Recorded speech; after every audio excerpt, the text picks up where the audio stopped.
दोपहर का वक्त था। मुझे भी बहुत आलस आ रहा था कि तभी अचानक मुझे डोर पर बहुत ही हल्की सी दस्तक सुनाई दी। जब मैंने दरवाजे के की होल से झांक कर देखा तो मेरी मौसी की बेटी दूध वाले को चुपके से चोर नजरों से यहाँ वहाँ देखते हुए अपने कमरे में लेकर जा रही थी।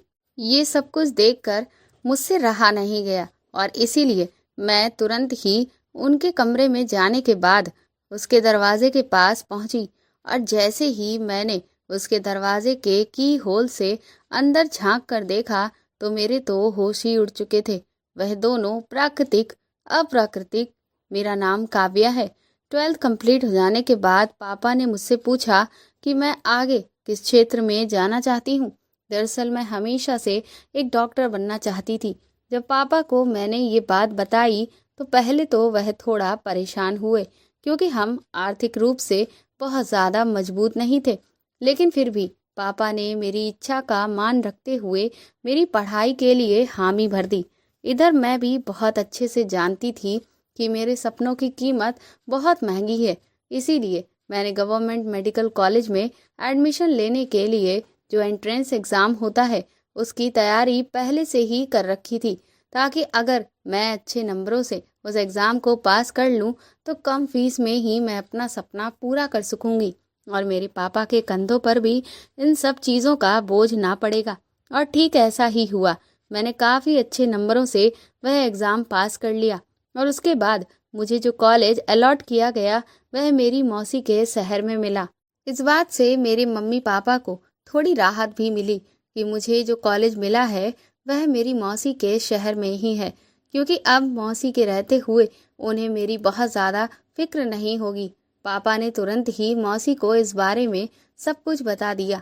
मेरी मौसी भी बहुत खुश हो गई। कहने लगी कि काव्या को अब कहीं और रहने की ज़रूरत नहीं है, वह यहीं पर आ जाए। वैसे भी उसके मौसा जी तो दुबई में ही रहते हैं, सालों बाद वापस लौट कर आते हैं। मैं और रचना तो यहाँ अकेले ही रहती हूँ। मैं भी नौकरी पर चली जाती हूँ, जिसकी वजह से मैं रचना पर बहुत ज़्यादा ध्यान नहीं दे पाई और उसका तो पढ़ने में बिल्कुल भी मन ही नहीं लगता है। लेकिन जब वह काव्या को देखेगी तो हो सकता है कि उसका भी पढ़ने में मन लगने लगे और फिर काव्या थोड़ा बहुत रचना को भी पढ़ा दिया करे, तो इससे अच्छा और मेरे लिए क्या होगा। ये सारी बातें होने के बाद मैं बहुत खुश थी, क्योंकि मैं भी मौसी के घर रहने के लिए बहुत एक्साइटेड थी। रचना से मिले हुए तो मुझे बहुत लंबा समय हो गया था। बचपन में हम दोनों साथ में खूब खेला करते थे और हमारी खूब जमती थी, लेकिन जैसे जैसे हम बड़े होते गए और हमारा मिलना जुलना कम होता गया, हमारे बीच बातचीत भी बिल्कुल ही बंद हो चुकी थी। और फिर इंसान की जैसे जैसे उम्र बढ़ती है उसके ऊपर उसके करियर का प्रेशर बढ़ने लगता है, जिसकी वजह से रिश्तेदारी निभाना मुश्किल हो जाता है। मेरे साथ भी ठीक वैसा ही हुआ था, लेकिन अब ये बहुत अच्छा मौका था कि मैं अपनी मौसी की बेटी के साथ एक बार फिर से अपने बचपन को जी सकती थी और साथ साथ अपने करियर पर भी ध्यान दे सकती थी। अगले ही दिन मम्मी पापा ने मेरी सारी पैकिंग कर दी और मैं अपना सारा ज़रूरी सामान लेकर पापा के साथ मौसी के घर आ गई। मेरे मौसा जी हमेशा से दुबई में नौकरी करते थे और वह कई कई सालों के बाद बस कुछ महीनों के लिए ही घर लौट कर आते थे। मेरी मौसी अपनी इकलौती बेटी रचना और अपने जेठ जेठानी के साथ एक ही घर में रहती हैं। मौसी के जो जेठ जी हैं उनका एक बेटा है और उनके पास रुपए पैसों की कोई कमी नहीं है, इसीलिए उन्होंने अपने बेटे को विदेश पढ़ने के लिए भेज दिया है।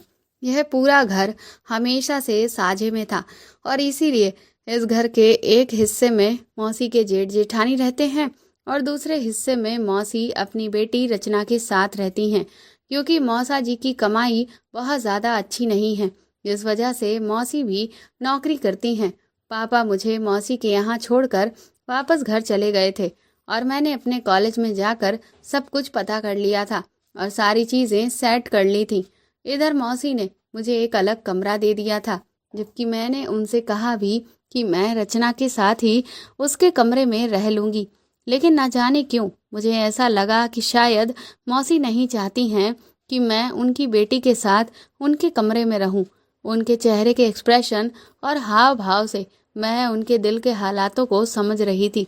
इसीलिए जब उन्होंने मुझसे कहा कि नहीं, तुम पढ़ाई लिखाई करोगी और तुम्हें डिस्टर्ब होगा, इसीलिए अलग कमरे में रहना ही तुम्हारे लिए ठीक है, तो मैंने भी उनसे कुछ भी नहीं कहा और चुपचाप जो कमरा उन्होंने मुझे दिया वहीं पर मैंने अपना सारा सामान जमा लिया।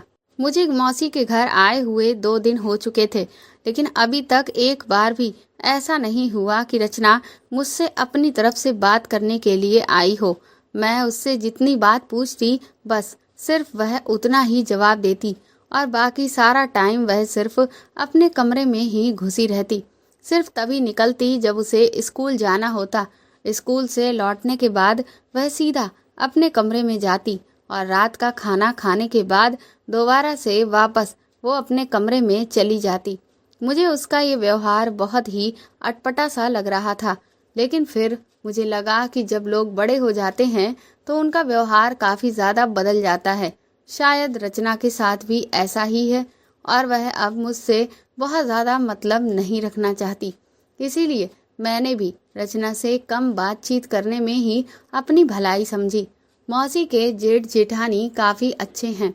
जब मैं उनके घर पहुंची तो उन्होंने मेरी पढ़ाई के बारे में सब कुछ अच्छे से पूछा और काफ़ी अच्छे से मेरे साथ व्यवहार किया। लेकिन मैंने ये नोटिस किया था कि रचना उन लोगों से भी बहुत कम ही बातचीत करती थी।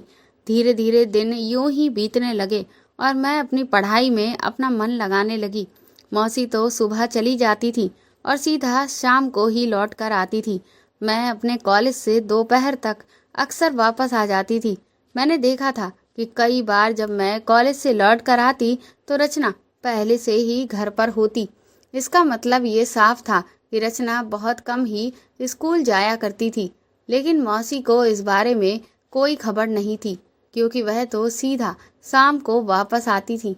पहले तो मैंने सोचा कि मैं इस बारे में मौसी को बताऊं, लेकिन फिर मुझे लगा कि कहीं रचना ये ना सोचे कि मैं उसकी शिकायत उसकी माँ से लगा रही हूँ। इसीलिए मैंने मौसी से भी कुछ भी नहीं कहा। मैंने इसी में अपनी भलाई समझी, क्योंकि ये भी तो हो सकता था कि मौसी को इस सब के बारे में सब कुछ पता हो। एक दिन दोपहर को जब मैं कॉलेज से लौट कर आई तो किचन में फ्रिज से पानी की बोतल लेने के लिए गई। किचन से लगा हुआ ही रचना का कमरा था और मैं जैसे ही उसके कमरे के पास से निकली कि तभी मुझे कुछ अजीब तरह की आवाज़ सुनाई दी।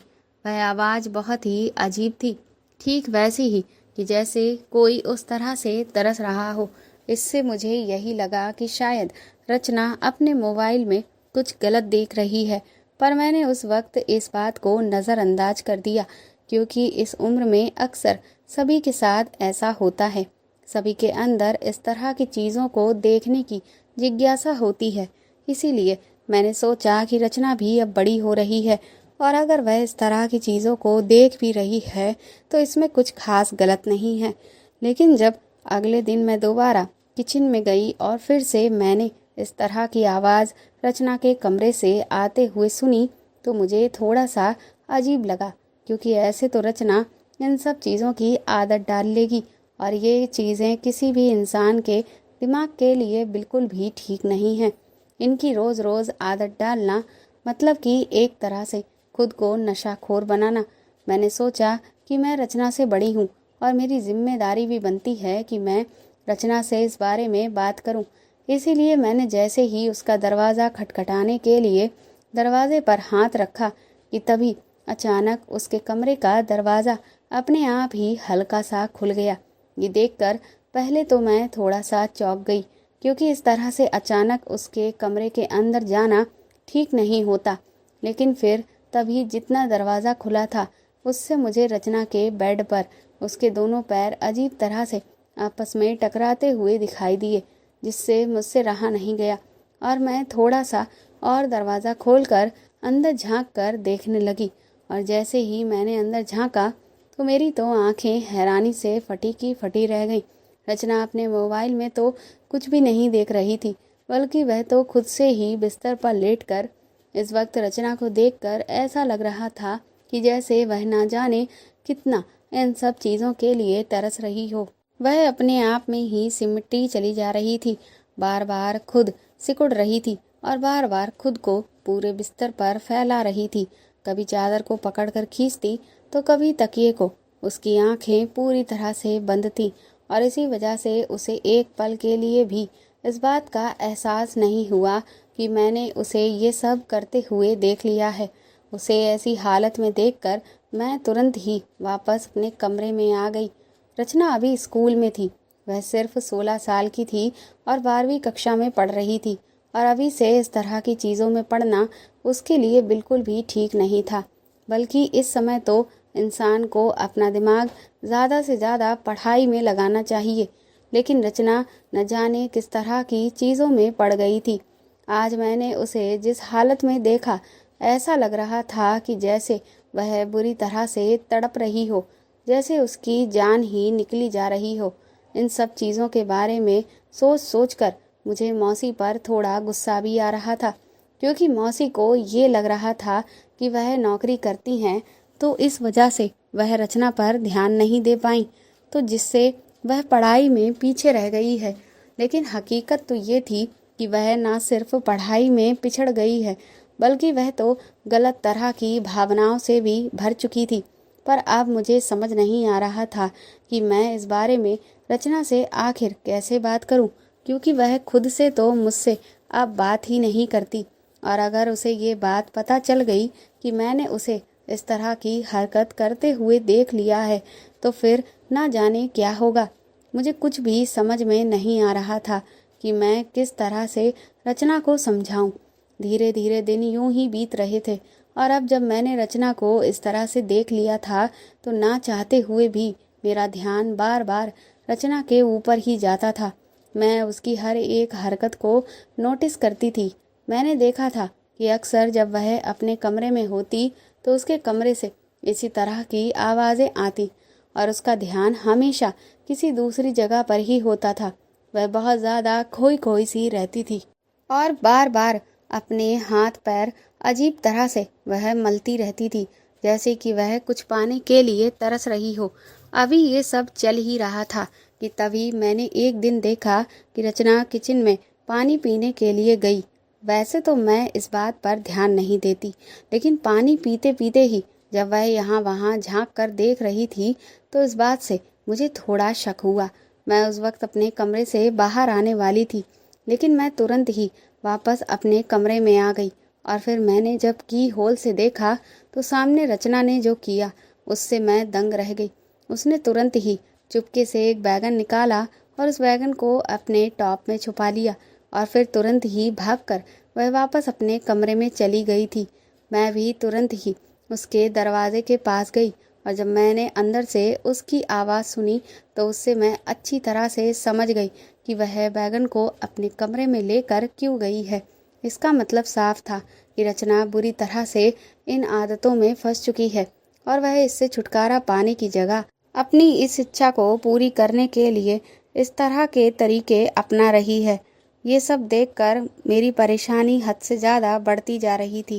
इसीलिए शाम को जब मौसी घर वापस आई तो मैंने उनसे इस बारे में बात की कि उन्हें अब नौकरी छोड़ देनी चाहिए और घर पर रहकर रचना पर ध्यान देना चाहिए, ताकि उसे भी थोड़ा सा इस बात का डर हो कि कोई है जो उस पर ध्यान दे रहा है और वह अपने करियर पर फोकस कर सके। लेकिन मौसी का तो वही रोना कि घर में पैसों की तंगी है, ये है वह है, मौसा की कमाई कम है, जबकि मुझे यही लगता था कि उनकी तो सिर्फ एक ही बेटी है और वह जो कमाई कर रहे हैं, अगर उससे उनकी बेटी का करियर ठीक से नहीं बन पाया तो फिर इतना ज़्यादा मेहनत करने का क्या फ़ायदा। पर मौसी थोड़ी कंजूस टाइप की भी थी, इस वजह से उन्हें मेरी कोई भी बात समझ में नहीं आई। मैं भी एक हद तक ही उन्हें समझा सकती थी, उससे ज़्यादा तो मैं उनसे कुछ नहीं कह सकती थी। इसीलिए जब उन्होंने 2-3 बार मेरी बात काट दी तो फिर मैं भी शांत हो गई। फिर मैंने खुद को ही समझा लिया कि धीरे धीरे हो सकता है रचना खुद से ही इन सब आदतों से छुटकारा पाले और समझ जाए कि ये सब उसके लिए कितना नुकसानदेह है। इसी तरह से धीरे धीरे 1 साल बीत गया। उसके बाद एक दिन मेरे कॉलेज में हम लोगों को प्रोजेक्ट दिया गया, जिसमें मुझे और मेरे दोस्त राजीव को एक साथ एक प्रोजेक्ट पर काम करना था। इसलिए मैं उसे घर पर लेकर आई ताकि प्रोजेक्ट के बारे में हम लोग अच्छे से डिस्कशन कर सकें और हमारा प्रोजेक्ट सबसे बेहतर बन सके। इधर रचना ने भी एक कॉलेज में एडमिशन ले लिया था। मैं जब राजीव के साथ घर पर आई तो उस वक्त रचना हॉल में बैठकर टीवी देख रही थी। मैं राजीव को लेकर सीधा अपने कमरे में चली गई और प्रोजेक्ट से जुड़ी हुई जितनी भी तैयारियां थीं उन सबको मैं उसे दिखा ही रही थी कि तभी अचानक रचना मेरे कमरे में आ गई।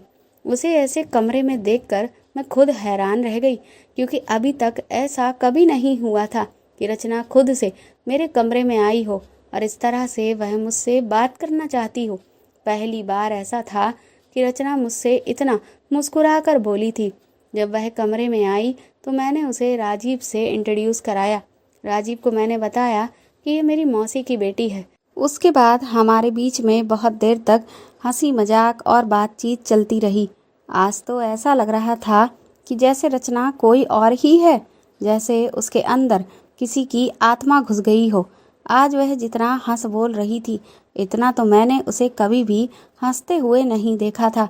थोड़ी ही देर के बाद मैंने राजीव से कहा कि मैं कुछ नाश्ता तैयार करके तुम लोगों के लिए लेकर आती हूँ। इसके बाद मैं किचन में नाश्ता तैयार करने के लिए चली गई। तकरीबन आधे घंटे के बाद अचानक मुझे ऐसा लगा कि जैसे कमरे से राजीव के तेज चिल्लाने की आवाज़ आई, लेकिन फिर मुझे लगा कि शायद ये मेरा वहम है। लेकिन तभी 2 मिनट के बाद राजीव बड़ी ही तेजी से मेरे कमरे से बाहर निकला और दंदनाता हुआ बाहर की तरफ जाने लगा। उसे इस तरह से बाहर जाते हुए देखकर मैं तुरंत ही उसके पीछे दौड़ी। मैंने उसका नाम पुकारा और उससे पूछा कि तुम कहाँ जा रहे हो। वह तुरंत ही मेरी तरफ पीछे पलटा तो मैंने उसका चेहरा गुस्से से लाल देखा और वह सिर्फ मुझसे इतना ही बोला कि प्लीज़ आज मुझे मत रोकना। इतना कहकर राजीव अपनी बाइक स्टार्ट करके वहाँ से चला गया। मुझे कुछ भी समझ में नहीं आया। मैं तुरंत ही वापस अपने कमरे में आ गई। मैंने सोचा कि आखिर कमरे में ऐसा क्या हुआ कि राजीव इतना नाराज हो गया। राजीव ने तो मुझे कुछ भी नहीं बताया था, लेकिन रचना को तो सब कुछ पता होगा। जब मैं कमरे में पहुंची तो रचना मुझे कुछ अजीब सी हड़बड़ाई हुई सी लग रही थी और उसके कपड़े भी मुझे थोड़े अस्त व्यस्त लग रहे थे। ये सब देखकर मुझे बहुत ही अजीब सा लगा। मैंने रचना से पूछा कि आखिर बात क्या हुई और राजीव इतना गुस्से में कमरे से बाहर निकलकर क्यों गया। तो रचना ने खुद मुझे गुस्से में जवाब दिया कि मुझे नहीं पता, आपका दोस्त तो बड़ा ही अजीब था, उसे तो बिल्कुल बात करने की तमीज़ ही नहीं है। और बस इतना कहकर रचना वापस अपने कमरे में चली गई। मुझे कुछ भी समझ में नहीं आया। अगले दिन जब मैं कॉलेज गई तो राजीव मुझसे बिल्कुल भी बात नहीं कर रहा था। मुझे उसका ये व्यवहार समझ नहीं आ रहा था। मैंने उससे कहा कि तुम आखिर मुझसे बात क्यों नहीं कर रहे हो, मैंने ऐसा क्या कर दिया है। जब मैं बहुत ज़्यादा राजीव के पीछे पड़ी रही तो उसने मुझसे कहा कि देखो काव्या, मैं नहीं चाहता कि मेरे मुंह से कोई भी ऐसी बात निकल जाए कि तुम्हारे और तुम्हारी बहन के बीच में किसी बात को लेकर झगड़ा हो, और फिर मैं सिर्फ तुम्हारा एक दोस्त हूँ और तुम मेरी बात पर भरोसा क्यों करोगी। मुझे राजीव की बातें जलेबी की तरह उलझी हुई नज़र आ रही थी। मैंने उससे कहा कि देखो, जो भी बात है वह तुम मुझे साफ साफ बता दो। राजीव ने कहा कि अगर मैंने तुम्हें साफ साफ बता दिया ना तो तुम मुझसे नाराज़ हो जाओगी। मैंने एक बार राजीव से फिर से कहा कि अब चाहे जो भी हो, लेकिन जो भी बात है वह तुम्हें मुझे साफ तौर पर बतानी ही होगी। उसके बाद राजीव ने मुझे साफ शब्दों में तो नहीं, लेकिन कुछ दबी हुई जुबान में कहा कि तुम्हारी बहन रचना ठीक नहीं है, मैं उससे बड़ा हूँ। और फिर मैं तो उससे नॉर्मल बात कर रहा था, पर वह तो मुझसे कुछ और ही अपेक्षा रखे हुए थी। उसने अचानक ही मेरे साथ जो किया उससे तो मैं शॉक्ड रह गया। वह लड़की अभी सिर्फ 17 साल की है, लेकिन वह इतना ज़्यादा व्याकुल है वह सब पाने के लिए कि जिसकी कोई इंतहा ही नहीं है। मैं फिर तुमसे यही कहूँगा कि अगर ऐसा ही है तो फिर तुम लोग उसकी शादी क्यों नहीं कर देते हो। राजीव की बातों से मुझे कुछ कुछ अंदाज़ा तो लग गया था कि वह रचना के बारे में क्या कहना चाह रहा है, क्योंकि मैंने खुद रचना को इस तरह की हरकतें करते हुए देखा था। लेकिन मैं उसकी बात से बहुत शर्मसार हो गई, क्योंकि रचना थी तो मेरी ही बहन। मैंने उस वक्त उसे कुछ भी नहीं कहा, बस सिर्फ माफ़ी मांग ली। लेकिन अब मैं बहुत ज़्यादा परेशान थी। आखिर रचना को हो क्या गया था? उस पर तो ऐसा लग रहा था कि जैसे इन सब चीज़ों का पागलपन बढ़ता ही जा रहा था। गुस्सा तो मुझे इतना आ रहा था रचना पर कि घर जाकर खींचकर उसके एक तमाचा मारूं और उससे कहूं कि उसका दिमाग पूरी तरह से खराब हो चुका है। लेकिन मैं रिश्ते की खातिर बंधी हुई थी, क्योंकि अगर मैं ऐसा कुछ भी करती तो फिर मेरे माँ बाप से भी मेरी मौसी के रिश्ते खराब होते, और अगर मौसी को मैं ये सब बताती तो वो शायद ही है जो मेरी बात पर विश्वास करती। लेकिन बार बार मुझे ये बात समझ नहीं आ रही थी कि रचना की उम्र की और भी लड़कियां हैं, पर मैंने उन्हें कभी भी इस चीज़ के लिए इतना व्याकुल नहीं देखा। फिर रचना इस तरह की क्यों हो गई है कि वह कुछ सोच समझ ही नहीं रही है। उस दिन के बाद से रचना फिर से बिल्कुल पहले की तरह ही हो चुकी थी। इससे ये तो मुझे साफ हो चुका था कि रचना उस दिन इसी मकसद से मेरे कमरे में इतना हंसती मुस्कुराती हुई आई थी, क्योंकि उसने सोचा कि वह जैसे ही राजीव को अकेले मेरे कमरे में पाएगी तो अपनी इच्छा को पूरी करने की कोशिश करेगी, और जब उसकी इच्छा पूरी नहीं हुई तो वह फिर से पहले जैसी हो चुकी थी। इधर एग्ज़ाम्स हो चुके थे और मेरी कुछ दिनों की छुट्टियां चल रही थी, इसीलिए अब मैं घर पर ही रहती थी। उस दिन तकरीबन सुबह का वक्त था। मैं कुछ देर ताज़ी हवा में टहलने के लिए छत पर चली गई। तभी नीचे बैल बजी। जब मैंने छत की बाउंड्री से झांक कर देखा तो दूध वाला आया हुआ था। पहले तो मैंने गौर नहीं किया, लेकिन जब मैंने देखा कि दूध वाला दरवाजे से जा ही नहीं रहा है तो मुझे थोड़ा अजीब लगा। इसीलिए मैंने थोड़ा और उचक कर आगे की तरफ झांक कर देखा तो मेरे होश उड़ गए, क्योंकि रचना दूध वाले के हाथ पर हाथ रखे हुए थी और वह उसे कुछ कह रही थी। लेकिन वह क्या कह रही थी ये मुझे सुनाई नहीं दे रहा था। ये सब देखकर मेरी हैरानी की कोई इंतहा नहीं रही। आखिर रचना करना क्या चाह रही है? उसी दिन दोपहर के वक्त जब घर पर कोई भी नहीं था, मेरी मौसी के जेठ जेठानी भी किसी काम से बाहर गए हुए थे, तभी मैंने मेन गेट के दरवाजे के खुलने की आवाज़ सुनी। मुझे रचना पर सुबह ही शक हो गया था, इसीलिए मैं उस पर नज़र बनाए हुए थी। मैंने दरवाजे के की होल से जब झांक कर देखा तो रचना बहुत ही दबे कदमों के साथ उस दूध वाले को अपने साथ अपने कमरे में लेकर जा रही थी। मुझे तो ये सब देखकर रचना से घिन आने लगी थी कि मेरी बहन इतनी ज़्यादा गिर चुकी है कि अब वह कोई भी हद पार करने के लिए तैयार है। उसे सिर्फ अपनी इच्छा पूरी करने से मतलब है, बाकी वह किसके साथ क्या कर रही है उसे कोई लेना देना नहीं। ना तो उसे अपने माँ बाप की इज्जत की कोई फिक्र है और ना ही अपनी। उनके कमरे में जाने के कुछ देर के बाद मैं भी रचना के कमरे के पास पहुंची और अंदर से उनकी जो आवाज़ आ रही थी उसे सुनकर साफ पता चल रहा था कि अंदर क्या हो रहा है। मैं इधर बुरी तरह से बेचैन थी, क्योंकि मैं चाहकर भी इस सब को रोक नहीं पा रही थी। मुझे खुद पर भी बहुत गुस्सा आ रहा था। तकरीबन 3 से 4 घंटे तक ये सब कुछ चलता रहा और उसके बाद वह दूध वाला दबे पांव वापस रचना के कमरे से चला गया। 2 दिन के बाद मेरी तबीयत कुछ ठीक नहीं थी, इसलिए मैं कॉलेज से जल्दी ही वापस आ गई और जब मैं घर आई तो मैंने अचानक ही रचना के कमरे से उसकी एक ज़ोरदार आवाज़ सुनी, जिससे मैं तुरंत ही दौड़कर उसके कमरे के पास गई। उस वक्त मैंने रचना के मुंह से जो भी बातें सुनी उन सब ने मुझे हैरान कर दिया। रचना कह रही थी कि वह बिल्कुल भी संतुष्ट नहीं है, उसे वह खुशी नहीं मिल पा रही है, उसे अब और भी ज़्यादा देर तक चाहिए। लेकिन वह जो भी शख्स उसके साथ कमरे में था उससे वह ये सब कह रही थी कि तुम्हारे बस की अब ये सब बात नहीं रह गई है। वह किसी पागल की तरह चीख चिल्ला रही थी और बार बार कह रही थी कि मुझे और चाहिए, क्योंकि मुझसे ये बर्दाश्त नहीं हो रहा। मेरे अंदर की ये तपिश ठंडी नहीं हो रही है। रचना का ये व्यवहार देखकर मेरे तो हाथ पैर ही कांपने लगे थे। आखिर रचना को हो क्या गया था? वह इतनी पागल कैसे होती जा रही थी? अगले दिन रचना की तबीयत बहुत ज़्यादा खराब हो गई। उसे बहुत तेज़ बुखार था और 2-3 दिन तक उसका बुखार उतरने का नाम ही नहीं ले रहा था। मौसी ने मुझसे कहा कि मैं उसका चेकअप अपने ही पहचान के क्लिनिक में करवाऊं। दरअसल मैं डॉक्टरी की पढ़ाई कर रही थी, तो जिसकी वजह से मुझे कई क्लिनिक्स में इंटर्नशिप और ट्रेनिंग के लिए भेजा जाता था, जिससे मेरी वहाँ पर कई लोगों से पहचान हो गई थी। मौसी के कहने पर ना चाहते हुए भी मैंने रचना को ब्लड टेस्ट के लिए अपने साथ लेकर गई, ताकि पता चल सके कि उसे कहीं डेंगू या मलेरिया तो नहीं हुआ है। मैं जहाँ पर रचना का टेस्ट करवाने के लिए गई थी, वहाँ मेरी एक दोस्त काम करती थी। मैंने उससे कहा कि तुम इसकी हर तरह की जांच बहुत अच्छे से करना। इसीलिए जब अगले दिन मैं रचना की रिपोर्ट लेने गई, तो मेरी दोस्त ने मुझे एक बहुत ही शॉकिंग बात बताई। उसने कहा कि रचना के ब्लड में एक दवा की मात्रा बहुत ज़्यादा स्तर पर पाई गई है, और वह दवा कोई ऐसी वैसी दवा नहीं है, बल्कि उस दवा का इस्तेमाल किसी भी इंसान के अंदर उस तरह की इच्छाओं को हद से ज़्यादा बढ़ाने के लिए किया जाता है। उसकी इस बात ने मुझे दंग कर दिया था।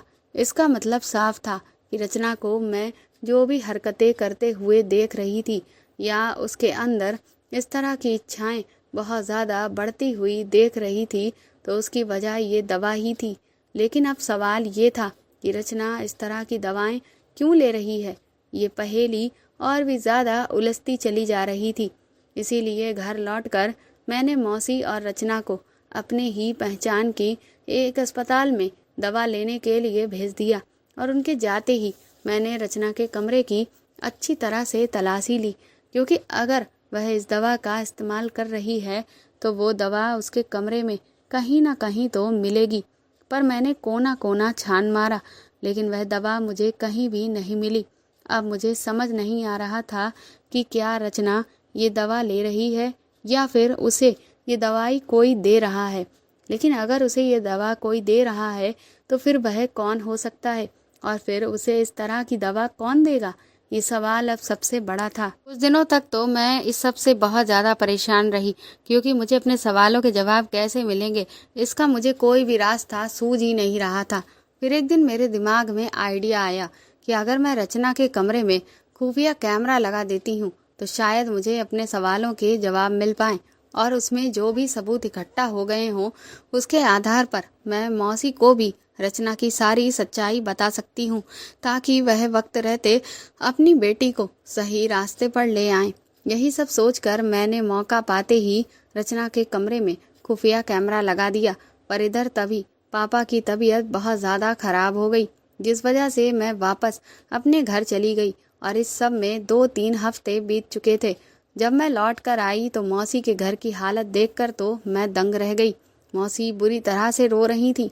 मैंने उनसे पूछा कि आखिर बात क्या हुई है, तो उन्होंने कहा कि दरअसल रचना कहीं चली गई है। ये सब सुनकर मैं भी परेशान हो गई कि आखिर रचना ऐसे अचानक कहाँ चली गई। 24 घंटे तक तो हम लोगों ने रचना की खुद से खोजबीन की, लेकिन जब उसका कहीं भी पता न चला तो हम लोगों ने पुलिस में रिपोर्ट दर्ज कराई। और इधर तकरीबन 1.5 महीने के बाद एक दिन पुलिस स्टेशन से फ़ोन आया कि पुलिस वालों को रचना मिल गई है। जब हम लोग दौड़े दौड़े पुलिस स्टेशन पहुंचे, तो पता चला कि रचना एक लड़के के साथ चली गई थी, और वह इस वक्त पेट से है। इस बात ने तो मौसी को तोड़ कर ही रख दिया था। वह बेचारी सदमे में चली गई थी। इस वक्त मुझे खुद पर भी आत्मग्लानि हो रही थी, क्योंकि अगर मैंने हिम्मत करके और बिना कुछ सोचे समझे मौसी को पहले ही रचना के बारे में सब कुछ बता दिया होता, तो शायद आज जो कुछ हो रहा है वह नहीं हुआ होता। इधर क्योंकि रचना बालिग नहीं थी, इस वजह से उस लड़के पर केस हो गया, और फिर जब हम सब अदालत में सुनवाई के लिए गए, तो वह लड़का चिल्ला चिल्ला कर साफ इस बात के लिए इनकार करने लगा कि रचना के पेट में जो बच्चा है उसका पिता वह नहीं है। इधर वकील भी रचना से पूछ रहे थे कि वह बिना दबाव के सब कुछ साफ साफ सबको बता दे, लेकिन रचना अपनी नज़र नीचे झुकाए चुपचाप खड़ी हुई थी, और वह लड़का बुरी तरह से रो रहा था। रचना के आगे भीख मांग रहा था कि वह उसकी जिंदगी खराब होने से बचा ले। वह उसे बार बार अपने सच्चे प्यार का वास्ता दे रहा था। वह उसे बार बार कह रहा था कि वह सच बोल दे, सबको बता दे कि वह इस बच्चे के लिए जिम्मेदार नहीं है। पर रचना थी कि जैसे अपनी जुबान कहीं फेंक आई थी। लेकिन जब बार बार वकील और जज की तरफ से रचना पर दबाव बनाया गया तो आखिरकार रचना ने इस बात को स्वीकार किया, ये बच्चा उस लड़के का नहीं था। लेकिन फिर अब सबसे बड़ा सवाल ये था कि ये बच्चा किसका है। इस पर रचना ने पूरी तरह से इनकार कर दिया। हर कोई हैरान था। मौसी तो बेचारी सदमे से पागल ही हुई जा रही थी। उन्हें समझ नहीं आ रहा था कि उनकी बच्ची की जिंदगी यूं इस तरह से खराब कैसे हो गई। इधर उस लड़के को जब तक उसकी सारी सच्चाई सामने नहीं आ जाती तब तक जेल भेज दिया गया। मुझे उस लड़के के लिए भी बहुत बुरा लग रहा था, क्योंकि वह जिस तरह से रो रहा था उससे साफ पता चल रहा था कि वह बेगुनाह है। लेकिन फिर सवाल वही का वही था कि आखिर असली गुनाहगार कौन है। हम लोगों को अगले दिन की तारीख दे दी गई। घर पहुंचकर मैंने अपने दिमाग पर बहुत जोर डाला। तब मुझे कहीं जाकर उस कैमरे के बारे में याद आया। मैं तुरंत ही रचना के कमरे में गई और जब मैंने उस रिकॉर्डिंग को देखा तो मेरे तो पैरों तले की